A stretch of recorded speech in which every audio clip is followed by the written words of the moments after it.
itu karena yang itu tadi tujuannya belum tercapai. Nah, tujuan breed atau duit? Itu kita persiapkan untuk kontes semua, meskipun di satu kelas mungkin ada 7 ekor. Iya, betul. Kita rawat untuk persiapan kontes. Oh, ini menarik banget nih. Rawat untuk persiapan kontes. Berarti gecko-gecko yang dipersiapkan untuk kontes ada perawatan khusus. Benar. Kembali lagi di channel Prova Reptile. Melanjutkan perbincangan kita sebelumnya bersama dengan Hansen, Grand Champion dari kontes Reptile United 2022. Pada video kali ini, Hansen akan membagikan kisah di mana dia mengalami kegagalan dalam breeding gecko-nya hingga membocorkan rahasia bagaimana dia memilih gecko-gecko-nya yang akan diturunkan pada kontes Leopard Gecko. Penasaran? Langsung saja nonton video ini dari awal sampai akhir. Entah kipernya mungkin kurang paham, trouble di gecko-nya. Oke. Jadi lebih dari setengah populasi gecko sakit Nggak mau makan ya, kena karena muntah penyakit kan? pencernaan gitu. Ya. Oh, muntah gitu, diare juga. Ya, akhirnya mati. Oh, yang reverse ini pun mati ini. Iya, hampir semua anakannya.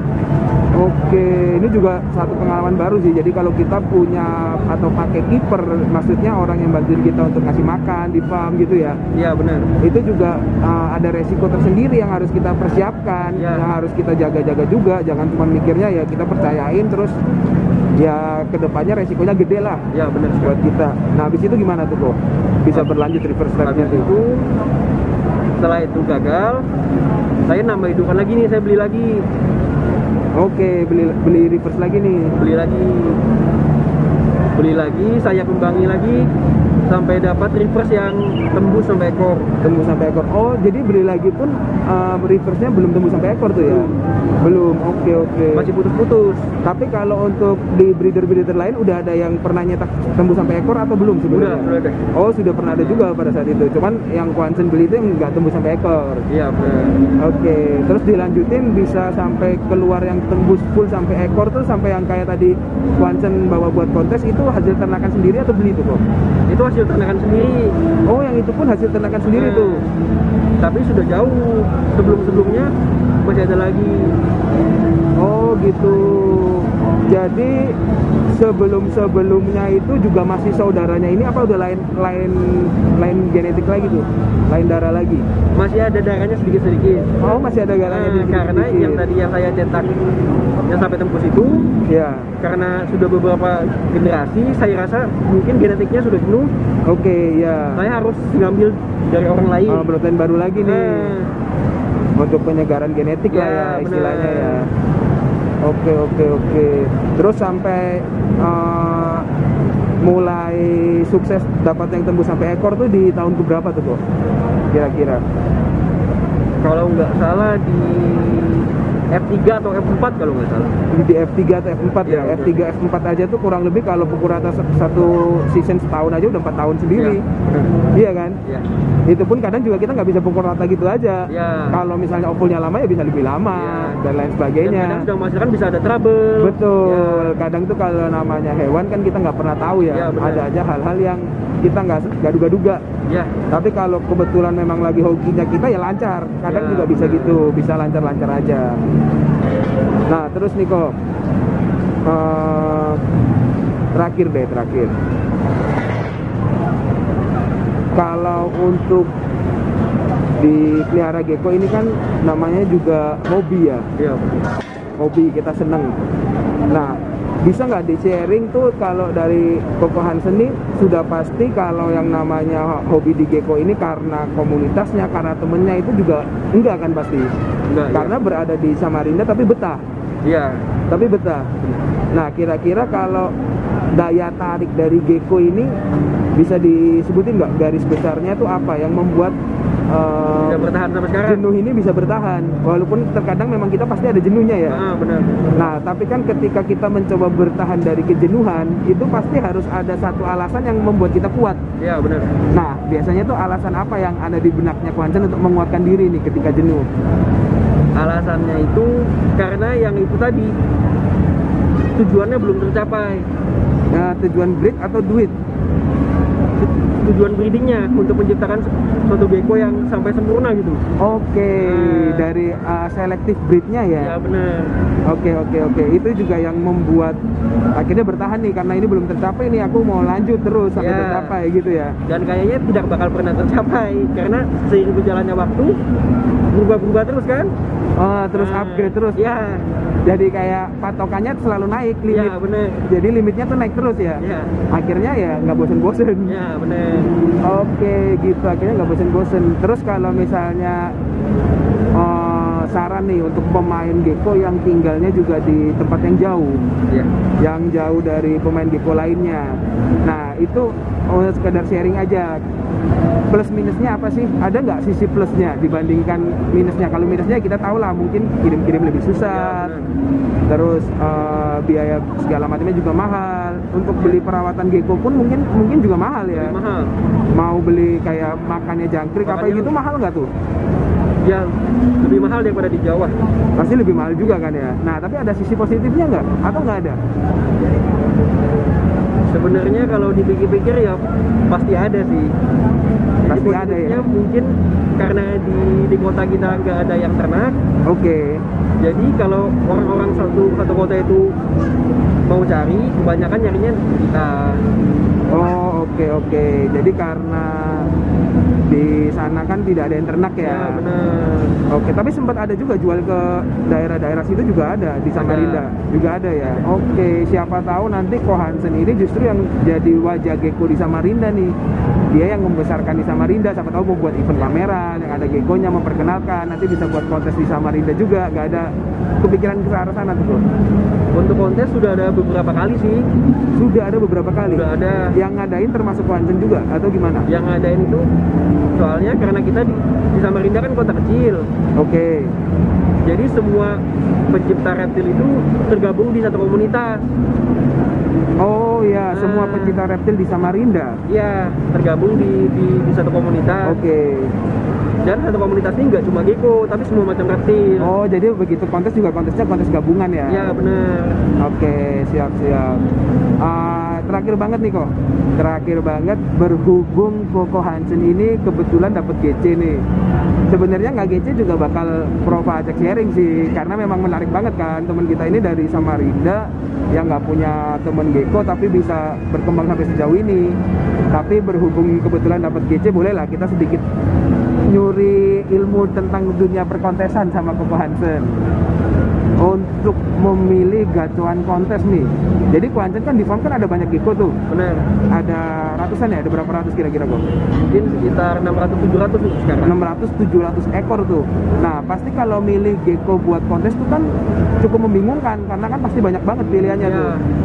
Nah, akhirnya bisa tersortir cuman berapa puluh ekor doang, cuman sebagian doang tuh. Kira-kira cara sortirnya tuh dilihat pertama dari mananya dulu, habis itu dilihat apanya. Akhirnya diputusin, oke, yang aku bawa ini. Nah, itu gimana tuh? Nah, pertama, ya, screening pertama. Cari yang mulus itu pasti. Oke, cari yang mulus itu dari segala macam. Ekor nekuk dikit juga nggak usah. Skip langsung, 100% mulus ya? Iya, harus 100% mulus. Harus 100% mulus? Ya. Oke, itu pertama, 100% mulus. Yang kedua, cari yang warnanya bagus.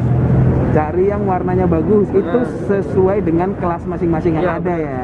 Ya. Jadi kita perlu perhatiin dulu kalau setiap kali kontes tuh kelas apa aja yang ada tuh. Ya, benar. Nah, di setiap kelasnya apa, nah itu yang pertama kalau udah mulus, yang kedua tuh cari yang warnanya bagus. Ya.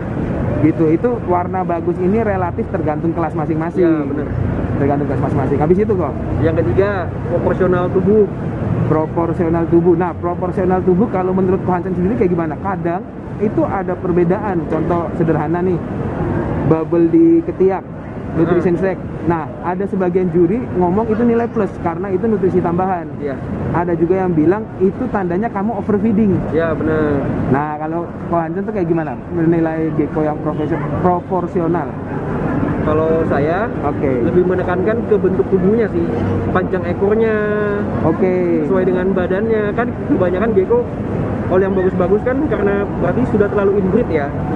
biasanya. Karena sudah sering di perkawinan saudara, makanya menghasilkan kayak warna atau motif yang bagus gitu ya. Dan itu kebanyakan kadang-kadang ekornya pendek. Oke, ada deform lah. Ya, ada deform karena genetik yang jenuh. Ya, benar. Jadi kalau yang bagus tuh gimana? Panjang badan sama ekor seimbang? Ya, seimbang. Oke. Habis itu dari gedenya juga, gemuk kurusnya juga? Ya, jangan sampai kita turunkan di kontes gecko yang kurus. Oke, kurus itu sebatas apa kita bisa bilang gecko ini kurus? Kurus itu ya jangan sampai tulang di pangkal ekor itu kelihatan. Oh, jangan sampai tulang di pangkal ekor kelihatan. Ya. Oke. Oke, habis itu lanjut dari situ apa? Atau itu aja? Pertama kan setelah screening itu, misalnya kita ada beberapa kelas nih. Oke. Di kelas ini ada beberapa ekor. Ya. Itu kita persiapkan untuk kontes semua. Meskipun di satu kelas mungkin ada 7 ekor. Iya, betul. Kita rawat untuk persiapan kontes. Oh, ini menarik banget nih. Rawat untuk persiapan kontes. Berarti gecko-gecko yang dipersiapkan untuk kontes ada perawatan khusus. Bener. Nah, itu gimana tuh kok? Bisa diajarin nggak ke kita perawatan khusus untuk gecko sebelum kontes? Berapa lama sebelum kontes biasanya kok? Biasa saya sekitar 2 minggu, 3 minggu. 2-3 minggu sebelum kontes. Nah, itu geckonya diapain? Kita harus lihat geckonya nih. Misalnya geckonya kadang kurang gemuk. Oke. Kita push kasih makan. Oh ya. Terus itu kan kadang kita bisa memperkirakan nih warnanya sudah pudar, berarti dia udah mau shading. Oh ya. Nah itu diapain kalau gitu? Push makan supaya mempercepat shadingnya. Ya bener. Oh gitu. Oke. Kalau dia udah shading dalam waktu dekat nih, udah shading, kasih makannya sedikit-sedikit aja. Ya warnanya tetap bagus. Oh, supaya takutnya nanti pas udah mau kontes dia shading lagi kalau kebanyakan makan juga. Jadi ditahan aja lah segitu biar nggak tambah kurus juga gitu ya. Oke. Selain itu kayak kandangnya, terus gutlotnya ada yang berbeda nggak sama gecko yang non kontes? Oh, nggak ada sih. Sama aja ya. Cuman diperhatikan kayak kondisinya lah. Ya benar. Diperhatikan kondisinya ya. Nah setelah diperhatikan itu nanti terakhir dieliminasi lagi tuh. Itu dekat-dekat kontes. Ya, kayak ini kan saya bawa dari Samarinda sekitar 30-an. 30-an ekor, oke. Tapi kan yang tadi yang ikut nggak sampai 30. Oh, nggak sampai 30 itu karena apa tuh? Karena sehari pas mau kontes ada yang kondisinya tiba-tiba warnanya pudar. Oh, oke. Jadi kalau udah kelihatan pudar walaupun belum benar-benar shading yang pucet banget ya, itu udah nggak diturunin langsung. Enggak. Karena percuma ya kok. Karena dia sudah nggak di posisi maksimalnya. Oh, ya walaupun sebenarnya masih ada kemungkinan tuh kalau misalnya jurinya suka masih bisa menang tuh. Ya. Tapi Ko Anjan tetap aja nggak turunin ya. Tetap nggak turunin. Karena dia tidak di keadaan maksimal. Ya, berarti gecko kontes yang tadi disortir dipilih yang dalam kondisi primanya dia, yang kondisi maksimal itu yang diturunkan. Ya, benar.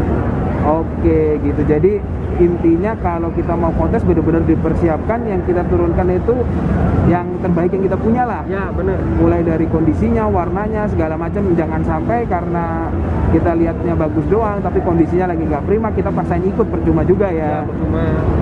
Oke, nah terus kok setelah dapat GC, dapat kontes gini, nah kira-kira tuh yang jelasin kayak gimana sih kok? Ada kepuasan tersendiri, sedangkan kan kalau di Samarinda ini kan sebenarnya kan Koko Hansen juga nggak buka toko, nggak apa kan. Jadi kan piala-piala kontes ini pun nggak bisa dipajang di sana, juga nggak ada yang lihat, paling dilihat sendiri kan. Nah tapi dari Samarinda ikut sampai ke Jakarta dapat kontes itu kan pasti ada keinginan tertentu dan ketika memenangkan ada kepuasan sendiri tuh. Nah itu gimana sih rasanya sih? Ada beda nggak kalau orang gecko terus menang kontes, apa hasil ternakan sendiri yang menang? Ya rasanya kayak bangga sama diri sendiri sih. Bangga sama diri sendiri ya. Karena dari kerja keras kita bisa mendapatkan hasil. Oke, kayak selama ini kita kerja keras tuh dibayar lunas tuh dari kontes ini yang ya, gitu. Jadi hasil breeding kita nih dihargain sama orang, diakuin gitu ya. Gak cuma dinilai dengan uang kan? Gak cuma dinilai dengan uang, bener. Nah jadi gitu juga sih guys, kenapa kok kalau misalnya kalian bingung kontes-kontes pada rame, orang mau keluar duit padahal kadang hadiahnya juga nggak seberapa gede. Nah itu dari sisi itunya juga, dari sisi kalian tuh akan merasa puas dari apa yang kalian kerjakan. Selain itu pun orang lain yang ngelihat gecko-gecko yang sudah juara pun jadi minatnya tinggi kan, otomatis harga jual dari gecko itu pun naik kan kok. Ya, benar. Itu juga bisa menambah nilai jual dari gecko kalian lah. Ya udah Ko Hansen, thank you banget ya buat sharing-sharingnya. Ntar Ko Hansen balik ke Samarinda, kita doain sampai dengan selamat. Oke, thank you banget.